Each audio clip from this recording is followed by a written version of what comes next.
square plus y square minus 2x minus 4y plus 5 equal to 0 represents a, I look at it and go circle, but hey, we'll pause. We'll say, hey, this is x square minus 2x plus 1, y square minus 4y plus 4 equals minus 5 plus 1 plus 4. What am I doing? I'm just completing the square. X square minus 2x plus 1 is a nice square. Y square minus 4y plus 4 is a nice square. I'm adding 1, I'm adding 4, I'll add 1 and 4 that side. Plus 5 goes that side, goes to minus 5. Or this is x minus 1 the whole square plus y minus 2 the whole square is equal to 0.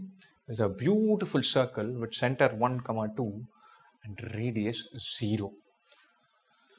Or it is a point.